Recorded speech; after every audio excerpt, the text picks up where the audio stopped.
হয়ে গেছে নেহাদের? Hello everyone, এখন আমরা যাচ্ছি ঘুরতে। কোথায় যাচ্ছি তো বলবো না, তোমরা পুরো ভিডিওটা দেখলে বুঝতে পারবে আমরা কোথায় যাচ্ছি। তো আজকে আমি শাড়ি পরছি, দেখো সবাই শাড়ি পরছি, তো সবাই শাড়ি। এই যে দিদিভাই শাড়ি পরছে, তুমি নাইটি নিয়ে কি করতেছো? পুরানো নাইটি নিয়ে বাসন ঢাকার জন্য নাইটি বার করছো। এই যে আরেকজন শাড়ি কিনে দেখছো, আমাকে একটা শাড়ি ধরা দিয়ে নিজে আর একটা শিলা কি জামানি পরছে। চল কথা ছিল, ঠিকই ছিল। ও মা ছোট রাখি দি, আমাকে ধোকা দিল। দেখো একটা সাদা শাড়ি বার করে নিজে লাল শাড়ি পরে নিচ্ছে, দেখছো? আমার ঘরে আছে, আমার ঘরে সোয়েটার রেখে ভুলে গেছে। নিয়ে তো বাবা চাবিটা নিয়ে। তো বাড়ি থেকে বেরোলাম, এখন আমরা ধরবো গাড়ি। টেন টেন, আমরা যাবো এখন প্লেনে, এরোপ্লেন। প্লেনে যাবা না? হ্যাঁ যাবো। আমাদের জন্য প্লেন ল্যান্ড করছে খারপ্লেন মোড়ে। না গো, হ্যাঁ মিস্টেক, এমনি বললাম। এখন যাব খারপ্লেন মোড় থেকে গাড়ি ধরবো, মানে সিটি অটো ধরবো। দুটো গাড়ি চেঞ্জ করতে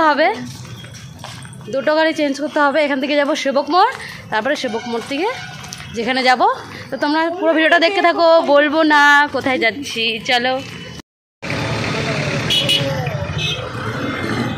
তো আমরা কিন্তু গাড়িতে উঠে পড়েছি, আর এখান থেকে চলে যাব আমরা একদম সেবক মোড়, আর সেবক মোড় থেকে টোটো ধরবো। তো দেখো আমরা যখন বেরোচ্ছিলাম তখন কিন্তু প্রচণ্ড রোদ ছিল। সবাই আমরা সেবক মোড়ে নেমে সব সোয়েটার খুলে হাতে নিয়ে নিয়েছি, মানে দেখতেই পারছো, কারণ অনেকটাই গরম লাগছিল। আর রাতে আসার সময় কিন্তু অনেকটা ঠান্ডা লাগবে, তার জন্য হাতে নিয়ে নিয়েছি। তো দেখো আমরা কিন্তু পৌঁছে গেছি, আর তোমরা দেখতেই পারছো আমরা কোথায় আসছি। হ্যাঁ, ইস্কন মন্দির। অনেক দিন থেকেই ভাবছিলাম ইস্কন মন্দিরে যাব ঘুরতে।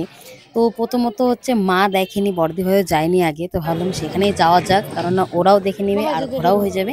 আর এখানকার সন্ধ্যা আরতি দেখতে তো খুবই ভালো লাগে। তো দেখো প্রথমে জুতোগুলো রাখতে হবে, তো আমরা কিন্তু টোকন সিস্টেম আছে এখানে। তো আমরা জুতোগুলো রেখে তারপরে হাত পা ধুয়ে ভিতরে প্রবেশ করব এখন। আর এখানে আসলে না মনটা একদম শান্ত হয়ে যায়, মানে মনে হয় যে এখানেই থাকি বসে। সন্ধ্যা আরতির সময় তো আরও ভালো লাগে, মানে এতটাই ভালো লাগে। আজকে কিছু কিছু শেয়ার করবো তোমাদের সাথে যদি পারি। তো চলো ভিডিওটা দেখতে থাকো, আশা করি ভালো লাগবে। আমরা চলে আসছি ইস্কন মন্দিরে। আর সব থেকে মজার বিষয়, আমার যার আমার শাশুড়ি ফার্স্ট টাইম, মা ফার্স্ট টাইম, প্রথম মাসে ইস্কন মন্দিরে। 40-50 বছর ধরে মাটিকাড়ায় বাস করে, ইস্কন মন্দিরে ফার্স্ট। যাই হোক, এখন ফটো তুলি দিনের আলো থাকতে।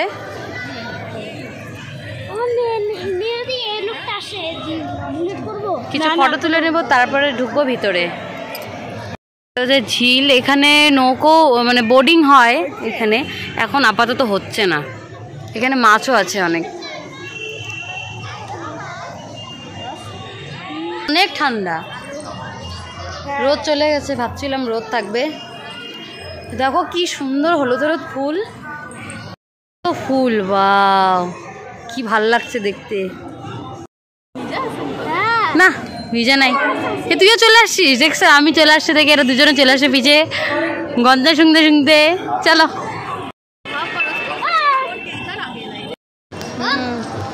দেখো সবাই রাধে রাধে হয়ে গেছে। টিপ हम लोग भी हो गया। বাবা তুই বসছিস, বলো রাধে রাধে। রাধে রাধে। এখন যাব উপরে, আমরা উপরটা একটু বসবো, না বসলে ভালো লাগবে না। তো দেখো এত পরিমাণে ভিড় হয়েছিল, যখন আমরা গিয়েছিলাম তখন বেশ মোটামুটি ফাঁকাই ছিল। তারপরে যখন আস্তে আস্তে সন্ধ্যা আরতির সময় হয়ে আসছে ততটাই ভিড় হচ্ছে, কেননা সেদিন ছিল সানডে আর অনেকজনের ছুটি থাকে, তো অনেকে ঘুরতে যায়, আবার অনেকে সন্ধ্যার সময় আরতি দেখতে যায়। তো দেখো সন্ধ্যা আরতি শুরু হওয়ার আগে মন্দিরের চারপাশটা ঘুরে নিলাম, 3 বার নাকি ঘুরতে হয়। তো 3 বার ঘুরে নিয়ে তারপরে সবাই মিলে বসে পড়লাম। আর তখন কীর্তন হচ্ছিল, তো ঠাকুরের নাম নিচ্ছিলাম। আর এদিকে ছেলেকে দেখো খুব মনোযোগ দিয়ে কীর্তন করছে। তারপরে বললো মা চারপাশটা ঘুরবো, তো ওকে নিয়ে বেরিয়ে পড়লাম মন্দিরের চারপাশটা দেখানোর জন্য। আর তোমরা দেখতেই পারছো মন্দিরের চারপাশে কিন্তু খুব সুন্দর সুন্দর মানে কাজ করা আছে ঠাকুরের, খুব ভালো লাগে দেখতে। তো চারপাশটা তোমাদের সাথে, আর রাত্রে যেহেতু রাত হয়ে গিয়েছিল অনেক, তো রাত্রে ভিউটা তেমন কিছু দেখাতে পারলাম না। তারপরে আমরা সিঁড়িতে বসে অনেকক্ষণ গল্প করলাম, যেহেতু আরতি শুরু হতে মোটামুটি অনেকক্ষণই বাকি আছে। তো ভাবলাম এতটা ভিড়ের মধ্যে বসা যাবে না, তো সিঁড়িতে বসে সবাই মিলে আমরা এখানে গল্প করতে লাগলাম। তারপরে 6টা বাজতে চললো, তারপরে আমরা ভিতরে গিয়ে প্রবেশ করলাম। তো তখন আরতি দেখলাম, আর তোমাদের সাথে চলো আরতিটা একটু শেয়ার করি।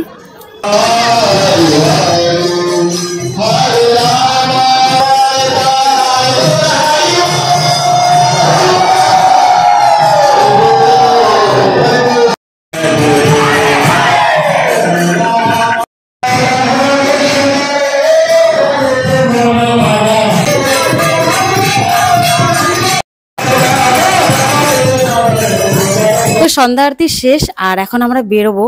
আর এতটাই পরিমাণে ভিড় হয়েছে যে কোন দিক দিয়ে বেরোবো তো রাস্তা খুঁজে পাচ্ছিলাম না। তারপরে ঠেলাঠেলি করতে করতে বেরোলাম। আর মার তো খুবই ভালো লেগেছে, মা বলছে আমার ভীষণ ভালো লাগলো, আমি আবার আসবো। তো এখন আমরা বাড়ি যাব। তো দেখো ফুলগুলো খুব সুন্দর সিঁড়ির সামনে সাজিয়ে রেখেছে, ভালো লাগলো।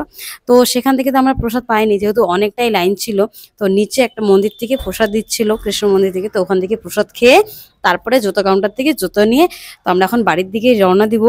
তো ছেলে বায়না করছে কিছু খাবে, তো এখন আমরা ঢুকে গেলাম একটা রেস্টুরেন্টে। তো ওখানে চাউমিন খাবো, আর ছেলে চাউমিন খায় না, তো ওর জন্য সিঙ্গারা এনে দিলাম। তো সিঙ্গারা খাচ্ছে, আর আমরা চাউমিন অর্ডার করেছি। আর এই দোকানে চাউমিন আগেও আমি খেয়েছি, ভীষণ ভালো বানায়। তো এই দোকানে আবার এসেছি, জানি না আজকে কেমন বানাবে, তো টেস্ট করলে বোঝা যাবে।